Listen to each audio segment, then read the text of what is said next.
भारत की भूमि पर सबसे बड़ी विडंबना एक चीज की है, पहले माता पिता अपने बच्चे को खुद संभालते थे। आज के जमाने में माता पिता बच्चे को जन्म देने के बाद एक आया रख लेते हैं, एक दासी रख लेते हैं, एक कोई माता को रख लेते हैं, कोई बेटी को रख लेते हैं, इसको संभालो। माता पिता पार्टी में एंजॉय कर रहे हैं, वो लड़की, वो माँ, वो आया उस बच्चे को लेकर घूमती फिरती है, रोटी खिलाती, पानी पिलाती, चाय पिलाती, दूध पिलाती, सुलाती, खिलाती, तैयार करती, वो आया। और माता पिता पार्टियों में एंजॉय कर रहे हैं, माता पिता घूम रहे हैं, माता पिता जा रहे हैं, माता पिता इधर उधर घूम रहे हैं, और वो घर में जिसको बच्चे को संभालने के लिए रखा गया है वो बच्चे को संभाल रही है। अब एक बात अपनी जिंदगी में उतार कर रखना, बच्चे का प्रेम माता पिता से रहेगा क्या? जम के बोलिए जरा, नहीं रहेगा। जब बच्चे का प्रेम बचपन से ही माता पिता से अलग हो जाएगा तो फिर बुढ़ापा आने पर आप अपनी औलाद से आसक्ति क्यों रखते हो कि ये मुझे चाय पिलाएगा? तूने बचपन में उसको कपड़े नहीं पहनाए, तूने बचपन में उसको रोटी नहीं खिलाई, तूने बचपन में उसको श्रृंगार नहीं किया, तो क्या औलाद बुढ़ापे में तुम्हारा कुछ करने वाली है? तो जिन जिन की औलादें दूसरों की गोद में पल रही हैं वो तैयारी कर लेना वृद्धाश्रम की, एक एक अटैची तैयार करके, एक एक अटैची अभी से तैयार कर कर रख लो, क्योंकि बच्चों में प्रेम आप जागृत करोगे तो बच्चे, माना आपको नौकरी से फुर्सत नहीं है, आपको कमाने से फुर्सत नहीं है, पत्नी भी नौकरी पर जा रही है, पति भी नौकरी पर जा रहा है, पर ईमानदारी से बोलो, पूरा जीवन, आधे से ज्यादा समय, आधा ही समय समझ लो कि जिंदगी के 100 साल में से 50 साल तुमने कमाने में निकाले। अब हिसाब लगाइएगा जरा, कितने साल कमाने में निकाले? जम के बोलो जरा। 50 साल तुमने कमाने में निकाले। 50 साल तो कोई नहीं कमाता, 60 साल तक कमाते हैं लोग, गवर्नमेंट भी रिटायर 60 के बाद ही करती है। तुमने कमाने में 60 साल निकाल दिए, कमाने में तुमने 50 साल निकाल दिए। अब जितना पैसा तुमने शरीर को खूब काम में झोंका, खूब काम में झोंका, खूब भट्टी में झोंका, 8-8 बजे से जा जाकर दुकान पर झोंका, खूब काम करा, खूब काम करा, शरीर का घुटना, कमर, पीठ, सिर, आंख, नाक, मुंह सब बेकार कर लिया। अब 50 साल तुमने कमाया, अब वो 50 साल तुमने जो कमाया वो 50 साल इस शरीर में बीमारी में खर्च करो और डॉक्टर को भरो, लगाओ। 50 साल पहले पैसे को कमाओ, इस शरीर को खूब भट्टी में झोंक दो, और 50 साल बाद जो तुमने लाखों रुपए बैंक में जमा करे हैं, इस शरीर की हड्डी कलपुर्जे को सही करने में वो 50 साल जो कमाया वो इसमें झोंक दो। अब ना तो तुम जिंदगी का एंजॉय कर पाए, ना अपनी जिंदगी को सही जी पाए। 50 साल कमा कमा के मर गए और 50 साल डॉक्टर में भर भर के मर गए, और बाकी का समय था तो औलाद ले जाके आग लगा दी शमशान में। 13 दिन बाद नुक्ती और गुलाब जामुन और खोपरा पाक खा गए, गया जीवन सब।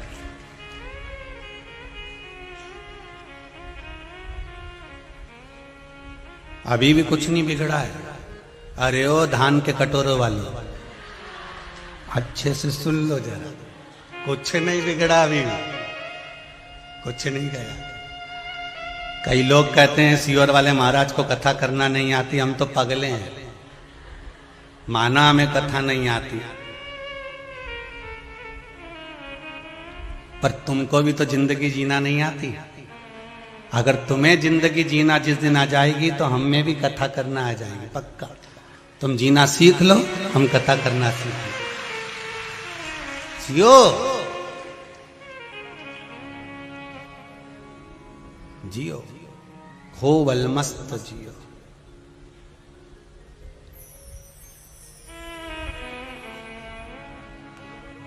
अभी वो टीवी पे देखा था बीच में और अखबार में आया था, ना जाने कहाँ का था, यूपी वूपी का था कहीं का, खूब पैसा मिला उसके यहाँ। दादा तुम्हें नाम मालूम हो तो बता दीजिए रे, हैं कौन से गांव का? हाँ जो भी नाम हो, कौन से गांव के थे वो? कानपुर के। कितना मिला और उसका अंदाजा लगाया गया तो मालूम पड़े फिएट गाड़ी थी, बस उसी में घूमता था, और मोटरसाइकिल पुरानी थी उस पे घूमता था। अब ईमानदारी से बोलो, कमाया कमाया कमाया, जोड़ा खुद के शरीर पे भी कभी खर्च नहीं कर पाया, आखिरी में दूसरे आए और उठा कर ले गए। बस यही जिंदगी है, हमने जिंदगी भर संभाला, आखिरी में चला जाया। यही जीवन है। जोड़ो, मना नहीं। एक दुकान की जगह 10 दुकान खोलो, मना नहीं। 8 बजे से लेकर रात को 11 बजे तक कमाओ, मना नहीं। पर जितना कमाओ उसमें से आधा अपने शरीर पर भी खर्च करो। फुल एंजॉय से जिंदगी जी, एकदम एंजॉयफुल जीवन। रो रो के नहीं जीना। जरा छोरा सुन नहीं दिया, बहू ने ये कह दिया, पत्नी सुने नहीं, पति ये बोल गया, हमारा रुपया वो खाकर भग गया। अरे जाने दो, भाग्य में होगा तो वापिस आएगा। किसके लिए रोना हमको? किसके लिए? भरोसा दड़ी बनकर विश्वासपूर्ण। एक माने पत्र लिखा है कि गुरुजी हमारे परिवार में हमारे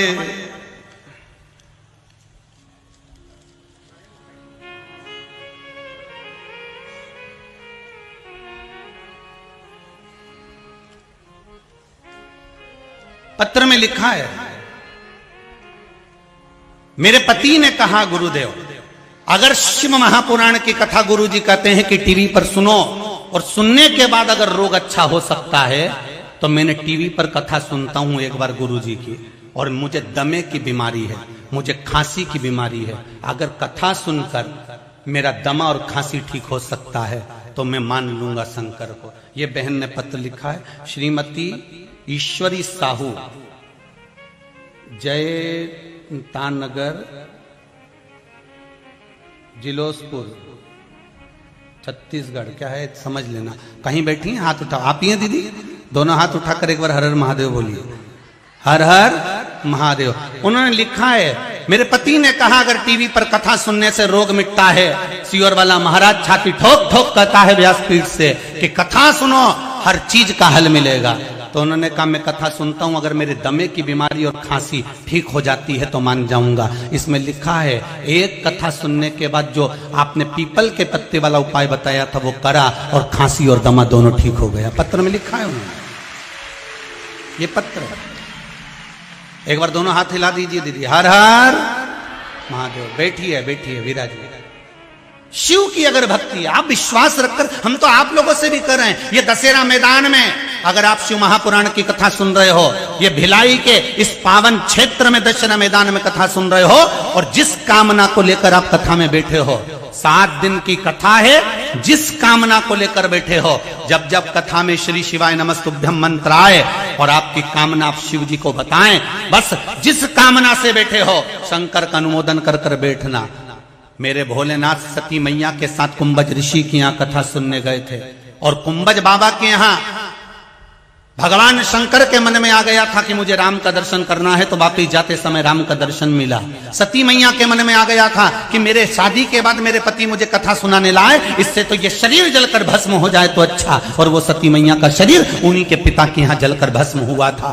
कथा में जब जब बैठो तो कामना लेकर अगर बैठे हो, भगवान से मिलन की कामना है, भक्ति की कामना है, श्रद्धा की कामना है, कोई मन में भाव आया है तो बाबा उसको स्वयं पूर्ण करता है, कोई दूसरा नहीं, शिव पूर्ण करता है। जिसके घर में आए हो व्यवस्था वो करेगा,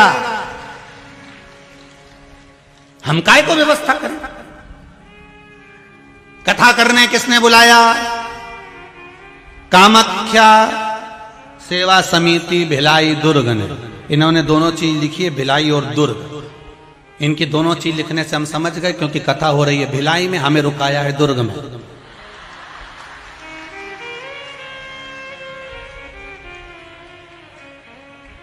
हम जब ये लिखा हुआ जब नवेगांव में आया था ना पर्चा कि माँ कामाख्या सेवा समिति भिलाई दुर्ग छत्तीसगढ़ ग्राउंड स्कूल दशहरा मैदान सेक्टर 7 भिलाई, ये वही पर्चा। तो हमने आशीष से भी कहा था कथा भिलाई में है कि दुर्ग में, तो कहने लगा अब ये तो नहीं कह सकते। तो हमने कहा भिलाई और दुर्ग है कितनी दूर, तो क्या हमको तो ये भी नहीं मालूम। तो हमने कहा जरूर ये ना कुछ तो बात है, भोलेनाथ जी ने अगर भिलाई दुर्ग लिखा है तो कहीं संबंध तो इनका पक्का है। तो कथा भिलाई में है, महाराज रुका दुर्ग में। शिवजी अगर लिखाया है तो कहीं ना कोई बात तो जरूर है। अच्छा, महिला मंडल ने भिलाई में रुकाने की व्यवस्था भी सोची कि हम भिलाई में रुका दें, पर इनको नहीं मिली क्योंकि पर्चे में इनने भिलाई और दुर्ग लिखा था। तो शिवजी के पास आ गया था, तो पर्चे में जो लिखा तो बाबा ने स्वीकार कर लिया कि दुर्ग से संबंध तो रहेगा। कथा यहाँ करा, महाराज वहां, दादा सोए बा घर में, पांव पसारे या घर में, अंतर गई। जो मन में भावा। महाराज इस जीवन का कोई भरोसा नहीं, कोई भरोसा नहीं। खूब भगवान की भक्ति में दिन निकालो, रात निकालो, भगवान शिव के स्मरण में निकालो।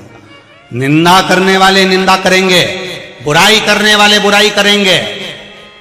हम तो यहां तक कहते हैं कि फेसबुक, यूट्यूब, इंस्टाग्राम आदि पर भी अगर कोई किसी की भी बुराई करता है, करबद्ध निवेदन है, आप कभी उसका साथ मत देना, एक कमेंट्स मत करना, नहीं तो पापी के चक्कर में वो गेहूं के साथ, अरे बोलो तो, गुण भी पिसा जाता है। इसलिए अपने नहीं देना इनका साथ। ये लिखे कुछ भी लिखे, ये बोले कुछ भी बोले, पर अपने साथ अपन है। और महाराज कौन रहा? ये कोरोना महामारी ने सबको दिखा दिया है महाराज जी। कोई किसी का नहीं यहाँ, बस वादे वादों का क्या।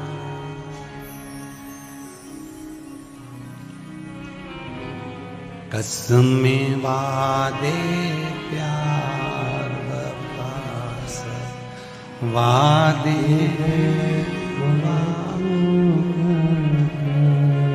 कुछ भी जगत में कोई ना परमानेंट, जगत में कोई ना परमानेंट, जगत में कोई ना परमानेंट, जगत में कोई ना परमानेंट। हो चाहे करे लो बाटी मालिश, चाहे कर लो बाटी मालिश,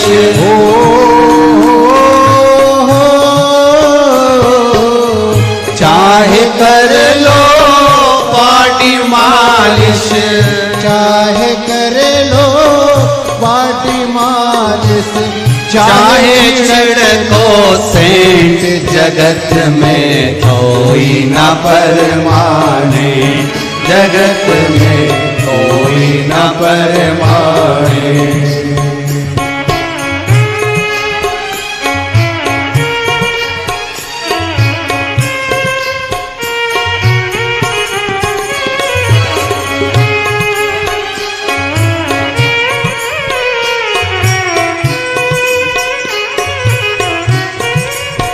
शंभो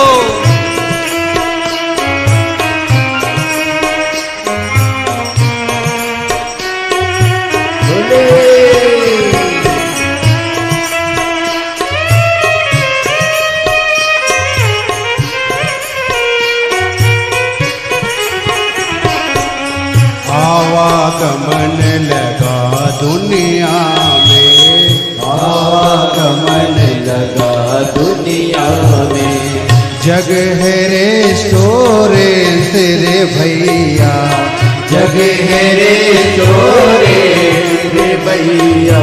हो आवागमन लगा दुनिया में, आवागमन लगा दुनिया में, जग है रेस्टोरेंट रे भैया, जग है रेस्टोरेंट रे भैया।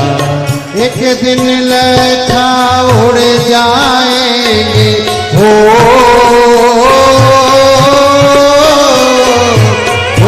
एक दिन लखा उड़ जाएंगे, एक दिन लखा उड़ जाएंगे। तेरे तंबूटे जगत में कोई ना परमाने, जगत में कोई ना परमाने।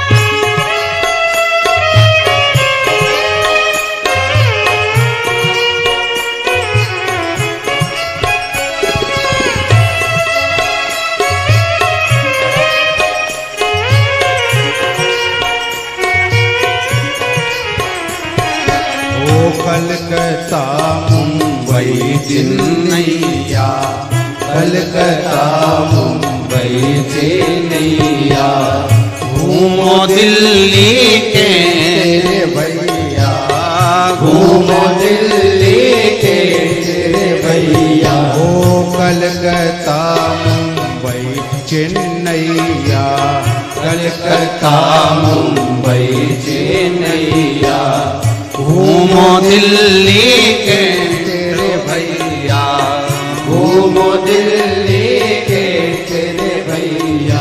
ओ हर हर बम बम जपते जाओ, हर हर बम बम जपते जाओ, शिव का नाम रटते रहो तुम, शिव का नाम रटते रहो तुम।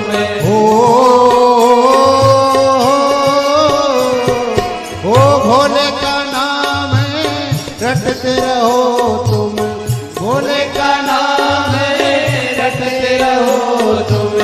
धोती पहनो चाहे पैंट, जगत में कोई ना परमाने, जगत में कोई न परमाने, जगत में कोई ना परमानेंट, जगत में कोई न परमाने।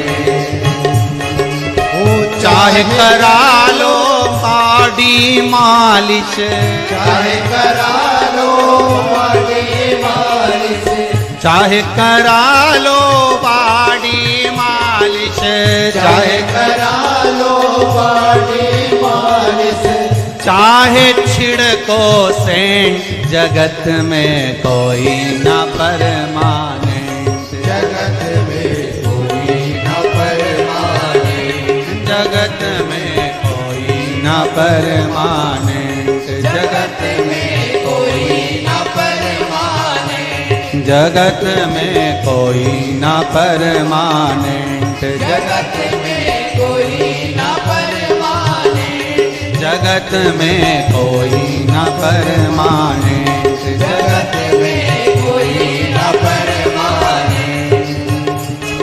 हर हर बम बम जपते रहो तुम, हर हर बम बम जपते रहो तुम, हर हर बम बम जपते रहो तुम। हर हर बम बम जपते रहो। अरे धोती पहनो या पैंट, जगत में कोई ना परमानेंट, जगत में कोई न परमाने, है जगत में कोई ना परमानेंट, जगत में कोई न परमाने, जगत में कोई ना परमानेंट, जगत में कोई न परमाने। हर हर भगवान शिव की कथा कहती है, इस संसार सागर में अगर जन्म मिला है तो कोई फिक्स होकर नहीं आया, कब किसको कब जाना पड़ जाए इसका कोई भरोसा नहीं। कमाओ पर अपनी जिंदगी पर, अपने जीवन पर मत करो, दान नहीं करना है, मत दो, किसी को नहीं देना है, पर अपने ऊपर तो खर्च करो, अपने ऊपर तो लगाओ कम से कम।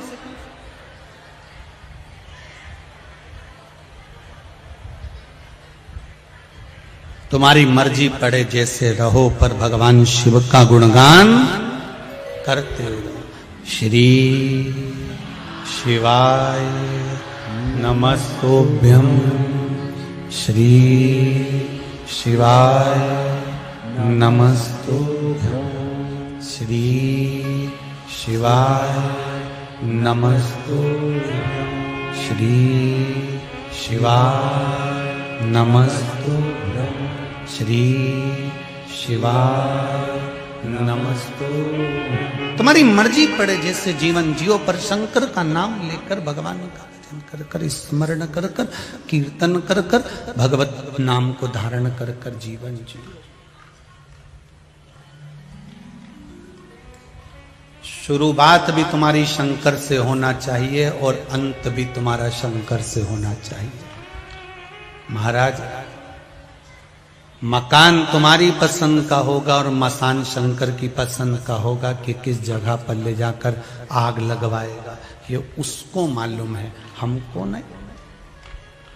ब्रह्मा जी के एक अश्रु से एक बानर उत्पन्न हो गया।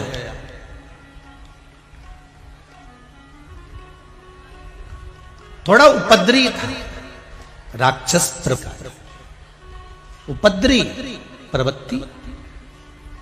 शिव जी मिलने के लिए आए ब्रह्मा जी को। ब्रह्मा जी नहीं थे, पर भगवान शंकर को पछतावा हो रहा है कि मैंने ब्रह्मा को क्यों अपशब्द कह दिया, मैंने ब्रह्मा को क्यों समझा।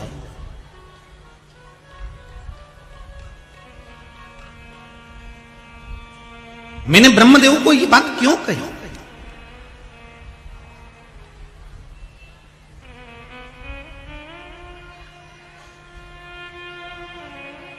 ये पछतावा शिव को हो रहा।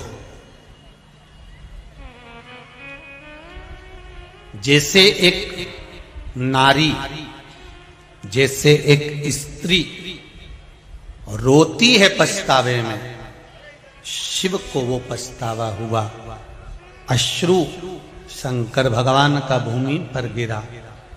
उस सुमेरु पर्वत पर ही एक तालाब बन गया। उस तालाब को जब शंकर जी ने देखा तो सोचा कि यह तालाब तो था नहीं, पर प्रकट हुआ है, इसलिए इस तालाब पर मेरे प्रायश्चित का अश्रु निकला है।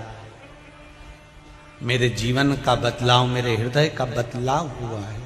इसलिए इस तालाब में जो स्नान करेगा, पुरुष अगर इस तालाब में कभी स्नान करता है तो वो नारी बन जाएगा, और बड़ी सुंदर नारी।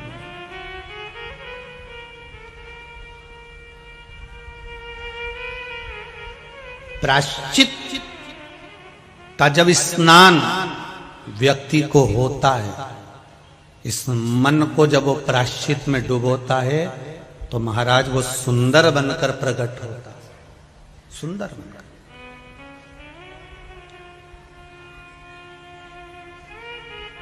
प्रायश्चित में सुंदरता है। हम बहुओं से भी कहते हैं, हम माताओं से भी कहते हैं, अगर गलती हो गई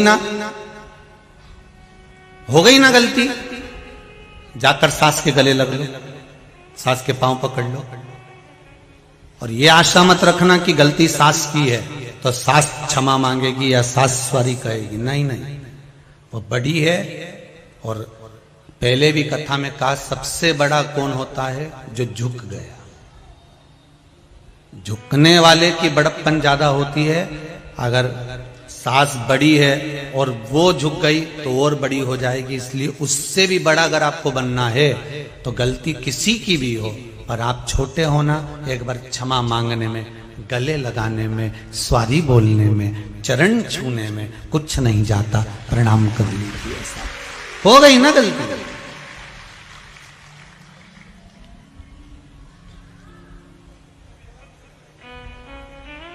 कुछ नहीं बिगड़ेगा।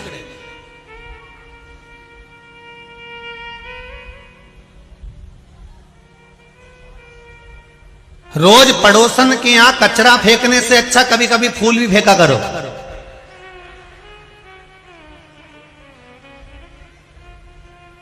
रोज पड़ोसन के यहां गलती निकालने से अच्छा है कि दीपावली दशहरे पर कुछ मिठाई भी भेजा करो। उसको अच्छा लगेगा, तभी तो उसके दिल में आएगा कि मेरी पड़ोसन अच्छी है, उसके यहाँ पूजन पाठ होता है, वो कुछ भेजती है। दशहरा मैदान में कथा चल रही है, वो कथा में जाती है ना तो मुझे बेलपत्री भी लाके देती है। इतनी अच्छी पड़ोसन कहाँ मिलेगी, वो खुद खुश होगी। और तुम रोज रोज झगड़ा करोगे तो उसके मुंह से सुबह से शाम तक केवल बद्दुआ ही निकलेगी। ना तुम्हारा धन उसको चाहिए, ना उसका धन तुमको चाहिए। तुम भी ऐसे नहीं हो कि किसी का धन तुमको चाहिए। जितने लोग कथा में बैठे हो ना, और जितने आस्था पर कथा सुन रहे हो, फेसबुक यूट्यूब पर कथा सुन रहे हो, इतना तो मेरा विश्वास कहता है कि आपको किसी के धन की जरूरत नहीं है। आपको तो महादेव के धन की जरूरत है कि वो देगा, तब जाकर हमारा कार्य सफल होगा। हमें किसी का धन नहीं चाहिए और ना हमें किसी की दौलत चाहिए। कोई किसी का धन मिल भी जाएगा तो कितने दिन चलेगा। किसी का पड़ा हुआ मोबाइल मिल गया, हार मिल गया, चेन मिल गई, अंगूठी मिल गई, कितने दिन चलेगी। पर अगर उसने आवाज पकड़ रहा है भाई, अगर उसने कृपा कर दी, उसने दया कर दी, और जो एक बार दे दिया तो उसका सुख ही दूसरा हो। उसने अगर दिया है फिर सोचना नहीं है हमारा।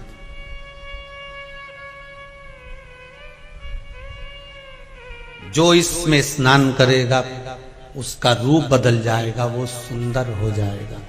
अब ये बानर को नहीं मालूम था जो उपद्रवी था, इतना उपद्रव मचा रखा था इसने, इतना उपद्रव मचा रखा था, इतना उपद्रव मचा के रखा था, चारों तरफ उपद्रव मचा रहा था। एक दिन ये बिना सोचे समझे उस तालाब में अपने राज्य का आनंद करते हुए नहाने के लिए चला गया। नहाने के लिए गया और इसका रूप चेंज हो गया। ये पुरुष से स्त्री बन गया, बंदर से सुंदर अप्सरा जैसा बन गया, इतना सुंदर बन गया।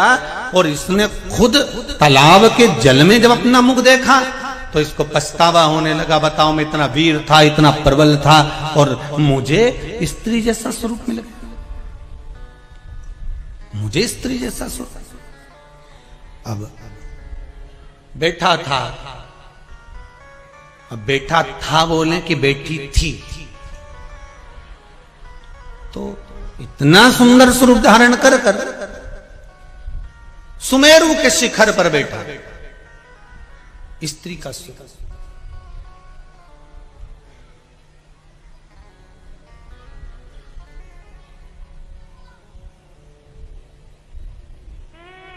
रामचरितमानस में दो ऐसे हैं जिनकी माता थी पर गर्भ से नहीं जन्मे थे, एक बाली और एक सुग्रीव। जिनकी माता थी पर ये गर्भ से नहीं जन्मे। माता तो थी इनकी पर ये गर्भ से इनका जन्म नहीं हुआ। महाराज वो थे बाली और जम के बोलो सुग्रीव, ये दो थे। और ये सजकर श्रृंगारित होकर शिखर पर बैठी हुई थी। महाराज इतने में वहीं से इंद्र और सूर्यदेव का आगमन हुआ। दोनों ने देखा तो इंद्रदेव ने सूर्य देवता से कहा, कितनी सुंदर नारी बैठी है, अप्सराएं भी इसके आगे फीकी है, इसके बाल कितने सुंदर हैं। बस बाल पर दृष्टि पड़ गई तो महाराज एक बेटे ने जन्म ले लिया जिसका नाम था बाली। मात्र बाल पर दृष्टि पड़ी तो बेटे ने जन्म लिया जिसका नाम था बाली। और इतने में सूर्य देवता, सूर्य नारायण भगवान देख रहे थे, सूर्य देवता देख रहे थे। सूर्य देव ने उसकी ग्रीवा को देखा, गले को देखा, इसका गला कितना सुंदर है जिसमें यह हार पहनी हुई। ग्रीवा को देखा तो एक बालक ने जन्म लिया जिसका नाम था सुग्रीव। बाली बाल को देखकर सुग्रीव ग्रीवा दोनों प्रकट।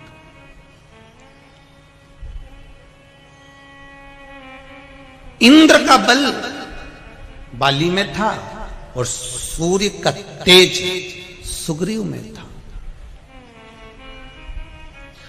बाली भी शंकर की उपासना करता था और सुग्रीव भी शंकर की उपासना करता था। अब एक बात ध्यान देना, बाली का जब विवाह हुआ पत्नी का नाम था तारा। क्या नाम था? तारा। कहां से प्रकट हुई थी ये? जो देवता और राक्षसों ने मिलकर मंथन करा था, उस मंथन में बाली और सुषेण वेद इन दोनों का बहुत ज्यादा सहयोग था मंथन के समय पर। बाली और सुषेण वेद जिसने लक्ष्मण जी को संजीवनी दी थी, ये दोनों साथ रहते थे और दोनों का प्रबल सहयोग उस मंथन में था जो देवता और राक्षस मिलकर मंथन कर रहे थे। सुषेण वेद को और बाली को क्यों रखा गया था? क्योंकि बाली भी बलवान था और सुषेण वेद ज्ञानवान था। सर्प सांप का जब मथते समय उसका फैन निकलता था मुख से, विष प्रकट होता था और जिन जिन को वो विष लग जाता था उसके प्राणों के घात होने लगते थे। तो सुषेण वेद उनको औषधि देकर वापिस अच्छा कर लेता था। इसलिए मंथन में दोनों का होना जरूरी था। बाली का भी था और सुषेण वेद का भी था। दोनों मंथन में लगे हुए थे, सेवा में लगे हुए थे।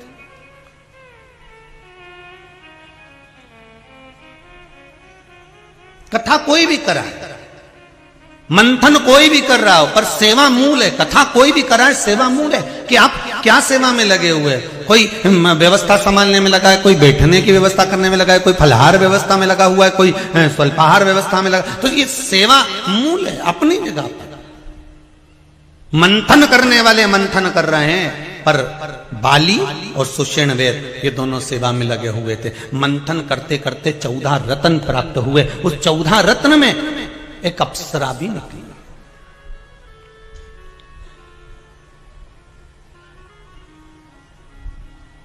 चौदह रत्न में एक अप्सरा भी निकली है। उस अप्सरा में प्रबल अप्सरा थी तारा, बड़ी सुंदर थी। और जैसे ही प्रकट हुई तारा, जैसे ही प्रकट हुई वो अप्सरा, जैसे ही प्रकट हुई तारा, तारा को यहां बाली ने भी देख लिया और सुषेण वेद ने भी देख लिया और दोनों ने कह दिया कि इससे विवाह करना चाहता है, इसको हम अपना बनाना चाहते हैं। अब बात यहां अड़ गई कि इन्होंने वो मंथन को रोक दिया उस अप्सरा के चक्कर में, तारा के चक्कर में। बाली का इसको मैं रखूंगा और सुषेण वेद के मैं इसको रखूंगा। दोनों खड़े हो गए। मंथन जब बंद हो गया, क्योंकि मंथन इसलिए बंद हो गया था क्योंकि सर्प का जो विष निकल रहा था वो देवता राक्षसों को लग रहा था। सब घायल हो चुके थे। अब ना तो सुषेण वेद उनका इलाज कर रहा था, ना बाली उसमें बल प्रदान कर रहे थे। तो बड़े घबरा गए देवता उन घबरा कर उस अप्सरा को ले जाकर भगवान विष्णु के पास पहुंचे। भगवान विष्णु से कहा, प्रभु ये अप्सरा निकली है 14 रत्न में, एक रत्न अप्सरा, ये तारा नाम की सुंदर नारी प्रकट हुई है, क्या करना है इसका? भगवान विष्णु ने कहा, क्या चाहते हैं? बाली कह रहा है मैं इसको अपनाऊंगा, सुषेण वेद कह रहा मैं अपनाऊंगा। भगवान विष्णु निर्णय नहीं दे पाए तो शंकर जी के पास ले गए, शिव जी के पास।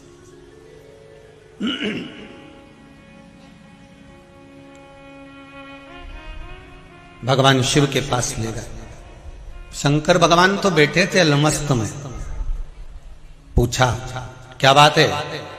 भगवान विष्णु बोले, प्रभु आपके पास आए हैं। क्यों? फिर देख लीजिए कितनी सुंदर बात लिखी है शिव महापुराण के अंतर्गत। मनुष्य तो मनुष्य, देवता भी जब चक्कर में पड़ जाते थे, कोई निर्णय तक नहीं पहुंच पाते थे, तब देव अधिदेव महादेव को याद करते थे कि शंकर हमें निर्णय तक पहुंचाए, हमें निर्णय तक पहुंचाए। एक लोटा पानी, एक बेलपत्र, एक पुष्प, एक चावल का दाना व्यक्ति के निर्णय को बदल देता है महाराज। उसका क्या भाव था, वो क्या उसकी किस्मत में कितना दुख लिखा हुआ था, उस दुख को केवल उसका एक लोटा पानी उसको सुख की ओर ले जाता है। एक लोटा जल।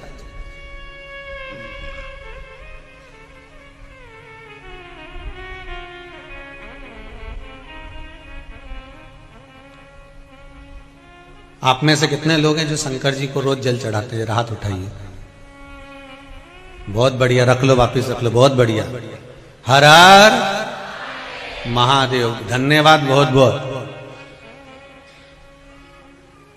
और आप तो चढ़ाओ, साथ में अपनी अड़ोसन, पड़ोसन और पीछे वाली धड़ोसन, इनको भी कहो कि एक लोटा पानी शिव को चढ़ाने में कुछ घटता नहीं है। 3 दोष मिट जाते हैं। पहला वास्तु, दूसरा पितृ, तीसरा कालसर्प दोष। ये 3 दोष शंकर जी पर एक लोटा पानी चढ़ाने से मिट जाते हैं। पानी मंदिर का नहीं, पानी अपने घर का लेकर जाओ। मंदिर का अगर पानी लिया है 1 लोटा तो 1 रुपया दान पेटी में चढ़ाओ, 2 रुपया चढ़ाओ। पर अगर मंदिर का लोटा ले रहे हो, मंदिर का पानी ले रहे हो, मंदिर की बाल्टी ले रहे हो, तो हमें फ्री में पानी नहीं चढ़ाना, हमें 1 रुपया 2 रुपया दान पेटी में डालना है, ब्राह्मण देवता के हाथ में देना है। गुरुजी हमने आपकी बाल्टी ली, गुरुजी हमने ये लोटा लिया, गुरुजी हमने पानी लिया। ये ब्राह्मण देवता, ये आपका बाल्टी का, पानी का, लाइट का जो खर्चा हुआ होगा पानी भरने में, ये उसका। ये आपने जो परिश्रम करा बाल्टी भर कर रखी गुरुदेव, ये उसका। आप ब्राह्मण देवता को 2 रुपया 5 रुपया जो भी है, 1 रुपया 2 रुपया जो दान पेटी में है, अगर मंदिर का पानी प्रयोग में ले रहे हो तो वहां पहले दो, उसके बाद प्रयोग में लो, उसके बाद नहीं तो अपने घर से लेकर जाओ 1 लोटा पानी।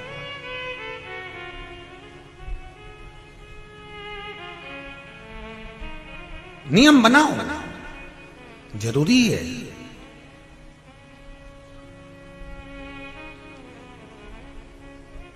और अगर 1 लोटा पानी भी आप शंकर को नहीं चढ़ा सकते तो फिर निवेदन करूंगा, बहुत अगर दुखी हो, बहुत तकलीफ में हो, बहुत कष्ट में हो, नौकरी नहीं, सर्विस नहीं, काम नहीं, धंधा नहीं, व्यापार नहीं, व्यवसाय नहीं, अगर कुछ भी नहीं दे सकते तुम शंकर भगवान को, तो प्रसन्न होकर किसी भी शिव मंदिर में चले जाओ और शंकर जी के मंदिर में झाड़ू और पोछा करना प्रारंभ कर दे। 3 महीने में भाग्य चमका देगा। 3 महीने लगेंगे भाग्य चमकाने में। तू उसका फर्श चमका, उसकी सेवा में लग जा, उसके मंदिर की सफाई में लग जा, वो भी तेरे जीवन में से दुख दरिद्र बाहर कर देगा। कर सेवा तू।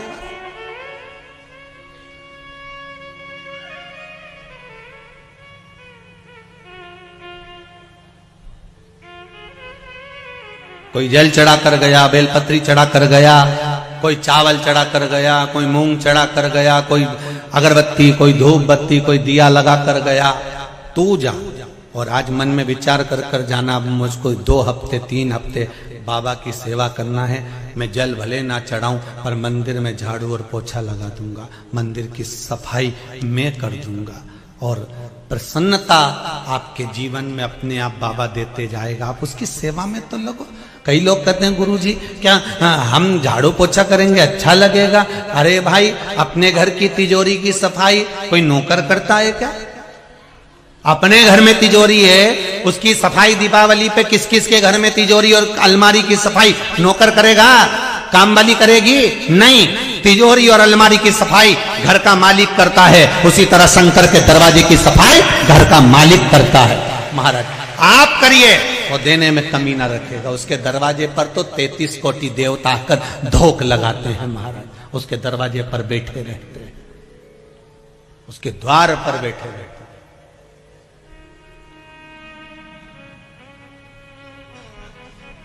चले मेरे भगवान विष्णु, भगवान शिव के पास में भगवान शंकर से विनती करने जा रहे हैं, भोलेनाथ ये अप्सरा निकली है जिसका नाम तारा है, और ये अप्सरा इसको बाली भी मांग रहा है, इसको सुषण वेद भी मांग रहा है। अब आप बताओ ये किसको दी जाए? शंकर भगवान के पास में भगवान विष्णु लेकर पहुंच गए। अब भगवान तो भक्तों का तो दुख झेलने के लिए भगवान बैठा है। भगवान का मतलब ही क्या कि अगर भक्तों का दुख ना झेले, हाँ आप कई लोग कहते हैं महाराज जी हमारे जीवन में ये दुख है, हमने ये करा, हमने वो करा, दुख नहीं कट रहा, क्या बात है? हो सकता है दुख भारी हो, पर चिंता मत करना, उसके दरवाजे से कहीं मत जाना।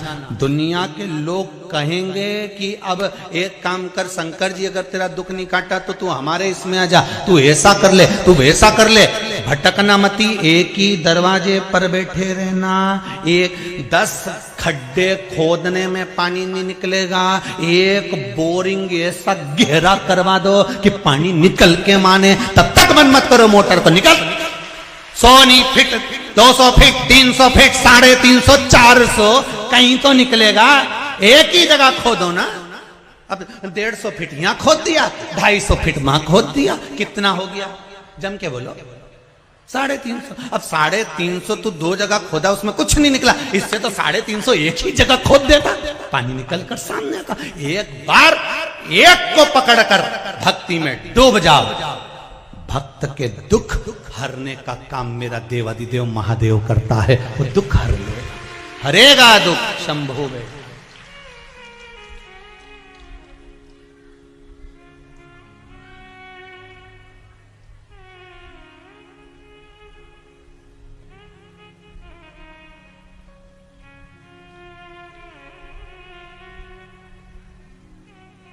मेरा शंभु, मेरा ओघड़दानी, मेरा त्रिकालदर्शी, मेरा कैलाशी,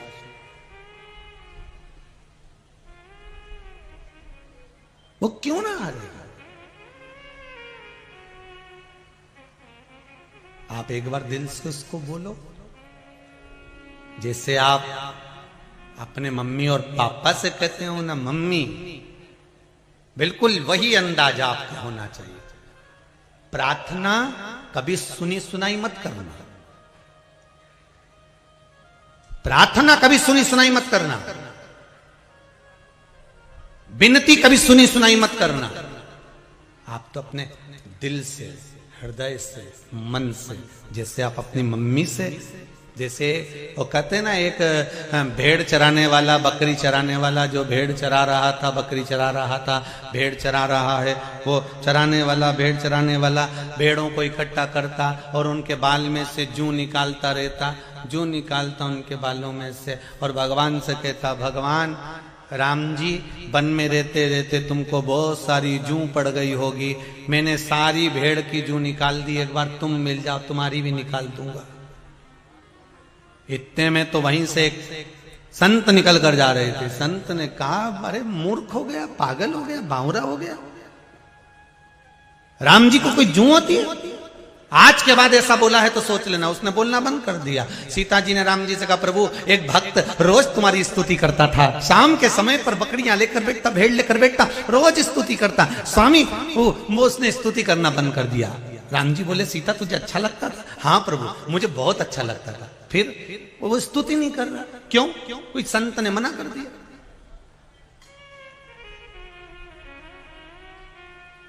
कोई संत ने मना कर दिया। अच्छा हाँ, राम जी ने हनुमान जी को बुलाया, हनुमान इधर आओ, जरा पृथ्वी पे जाओ, पता करके आओ कि कौन से संत ने मना करा है वो स्तुति करने का। हनुमान जी गए तो एक संत को जाकर कहा, क्यों तुमने स्तुति करने का बंद करा? तो क्या कोई वो स्तुति थोड़ी ना करता था, वो तो कहता था, राम जी जैसे मेरे बकरी के, मेरे भेड़ के जूं पड़ गई, मैंने निकाल दिया, ऐसे तुम्हारी निकाल दूंगा, तुम मिल जाओ। मैंने ये कहने से मना करा?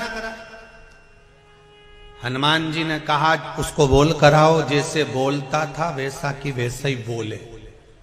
तो संत ने कहा, वो संस्कृत नहीं बोले, वो हिंदी नहीं बोले, वो आड़ा टेढ़ा बोले तो भी बोलने दे, बोलने दो, तुम तो बोल के आओ। उसी से मेरी सीता प्रसन्न है, मेरी जानकी प्रसन्न है।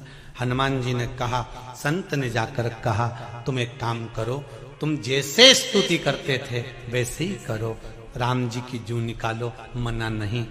बस उसने जो बोलना प्रारंभ करा, सीता फिर प्रसन्न हो गई। भगवान तुम्हारी वो स्तुति नहीं सुनता जो दुनिया गाए, भगवान वो स्तुति सुनता है जो तू दिल से गाए, तो अपने हृदय से बोले, मन से बोले, वो स्तुति परमात्मा सुना।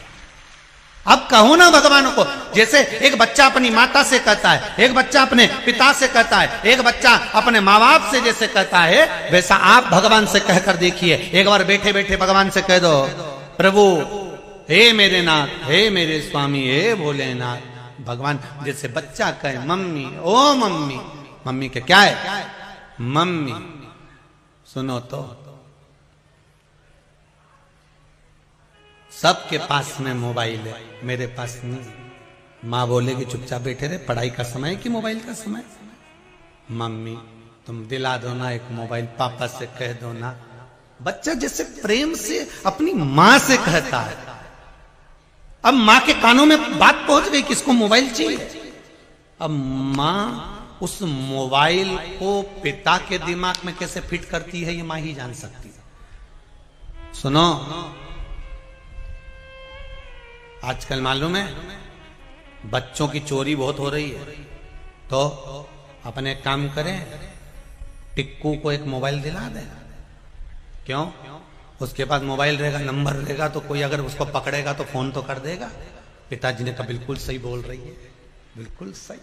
पिताजी दूसरे दिन जन्मदिन पे तो टिक्कू को मोबाइल दे दिया।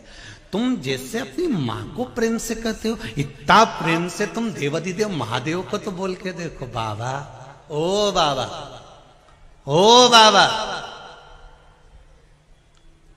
शंभु शरणे पड़ी मांगो धरिए दुख का दया करी न दर्शन।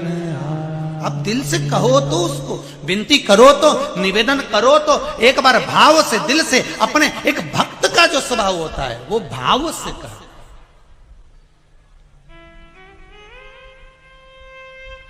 दिल से कहो।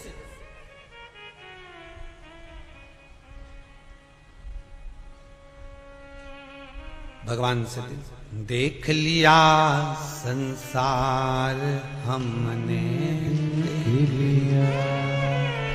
सब मतलब के यार हमने देख लिया।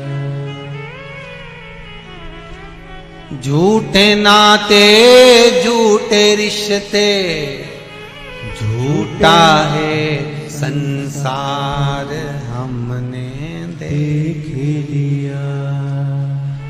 भोलेनाथ ये संपूर्ण संसार, संपूर्ण जगत, संपूर्ण विश्व सब झूठ का दुकान है, सब झूठ। अब तेरे सिवाय कोई हमारा नहीं, हमारा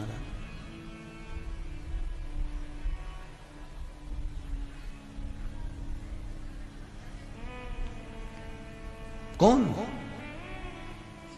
शिव की शरण में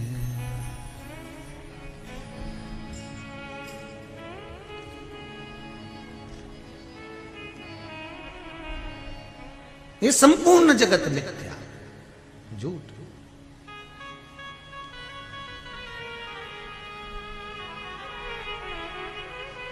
शिव की शरण में आ, भोले की शरण में एक बार आजा, आजा भोले की शरण में।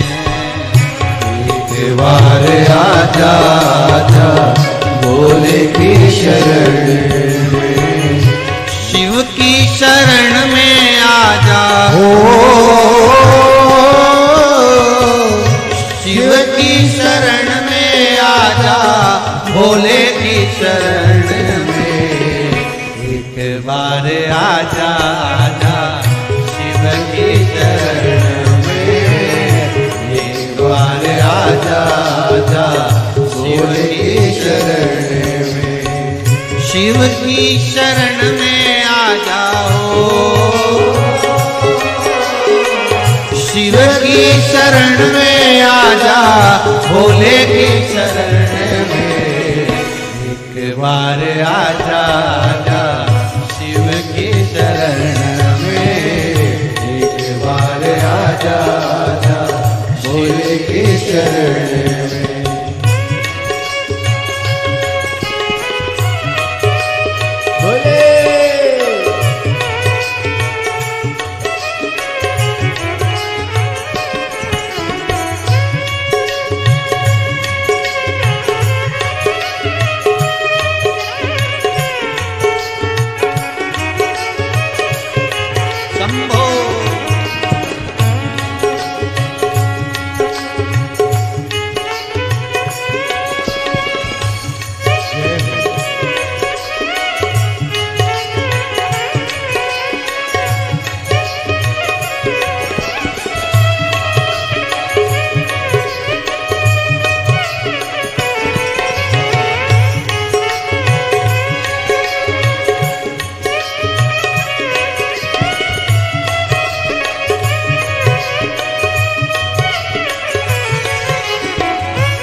चंद्रशेखर भोले त्रिपुरारी है, चंद्र बोले चंद्रशेखर भोले त्रिपुरारी है, चंद्र बोले चंद्रशेखर भोले त्रिपुरारी है, चंद्र बोले चंद्रशेखर भोले त्रिपुरारी है।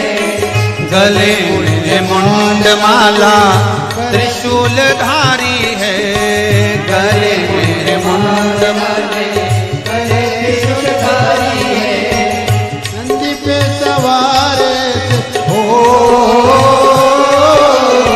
नंदी पे सवार से भोले के चरण एक बार आजा, आजा भोले की शरण में एक बार आजा, आजा भोले की शरण में। शिव की शरण में आजा, हो शिव की शरण में आजा, भोले की शरण में एक बार आजा, आजा भोले की शरण में एक बार आजा, आजा भोले की शरण में। ओहो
सब है शिव की शरण में, संत और फकीर सब है भोले की शरण में। संत और फकीर सब है भोले की शरण में, संत और फकीर सब है भोले की शरण में। हो गरीब और अमीर सब है भोले भोले की शरण में। करे वो फकीर सब है भोले की शरण में। शिव जी सबको मिलते हो, शिव जी सबको मिलते, शिव जी सबको मिलते ध्यान धरने में। एक बार आजा आजा भोले की शरण में, एक बार आजा आजा भोले की शरण में। शिव की शरण में आ जाओ, शिव की शरण में आ जा भोले की शरण में। एक बार आजा आजा भोले की शरण में, एक बार आजा आजा भोले की शरण में। एक बार आजा आजा भोले की शरण में, एक बार आजा आजा भोले की शरण में। ओहो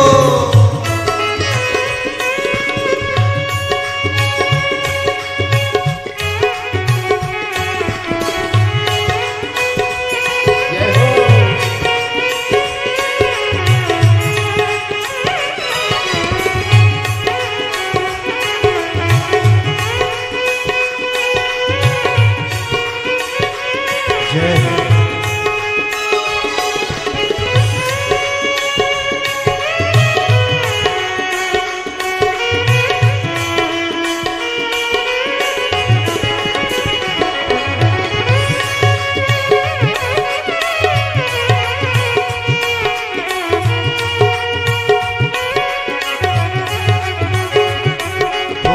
दुख दूर होते हैं शिव के शरण में, दुख दूर होते हैं शिव की शरण में। हर वक्त रहता हूँ मैं शिव की शरण में, हर वक्त रहता हूँ मैं शिव की शरण में। दुखड़ा सुनाता हूँ मैं शिव की शरण में, दुखड़ा सुनाता हूँ मैं शिव की शरण में। दुख दूर होते हैं हो, दुख दूर होते हैं, दुख दूर होते हैं शिव के शरण में। एक बार आजा आजा भोले की शरण में, एक बार आजा आजा भोले की शरण में। शिव की शरण में आ जाओ, शिव की शरण में आ जा भोले की शरण में।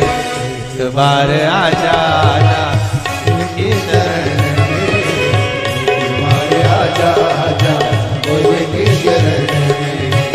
एक बार आजा आजा भोले की शरण में, एक बार आजा आजा भोले की शरण में। एक बार आजा आजा भोले की शरण में। एक बार आजा आजा भोले की शरण में। भोले की बार आजा आजा भोले की शरण में। हर हर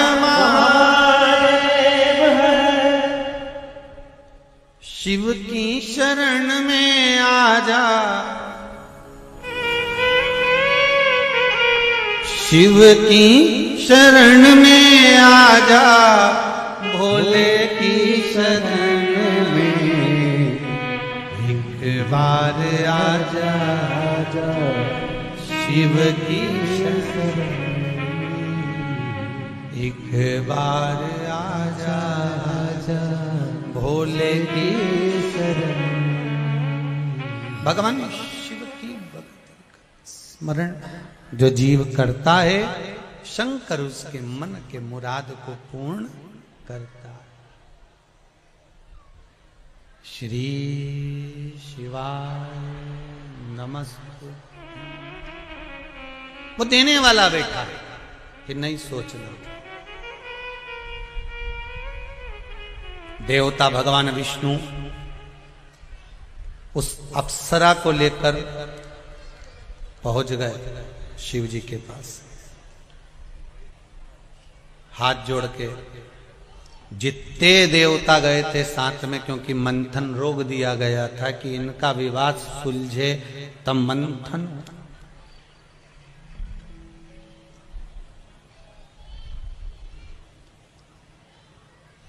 परिवार में, मोहल्ले में, रिश्तेदारों में, कुटुंब में, समाज में, लौकिक रीति में कहीं अगर विवाद होता है तो उसमें व्यक्ति का जो मस्तिष्क है, माइंड है, वो काम में नहीं लगता, फिर उसका माइंड फालतू चीजों में लगना प्रारंभ हो जाता। प्रयास करा करो अपनी जिंदगी में कि हमें किसी से झगड़ा नहीं करना, हमें किसी को अपशब्द नहीं करना। कोई अगर आप पर उंगली भी उठाए, उठाने दो, ये एक उंगली उस आपकी ओर आएगी तो 3 उंगली उसकी ओर जाएगी। बोले क्या होगा इससे? विवाद होगा तो आपका दिमाग फिर कमाई में नहीं लगेगा, भजन में नहीं लगेगा, स्मरण में नहीं लगेगा, काम में नहीं लगेगा, फिर ये दिमाग गलत जगह पर जाएगा। उसने कहीं मेरे लिए ऐसा तो नहीं कर दिया होगा, उसने कहीं मेरे को ऐसा तो नहीं बोल दिया होगा, कहीं मेरे लिए ऐसा तो नहीं कर रहा होगा, फिर दिमाग वहां चले गए। अब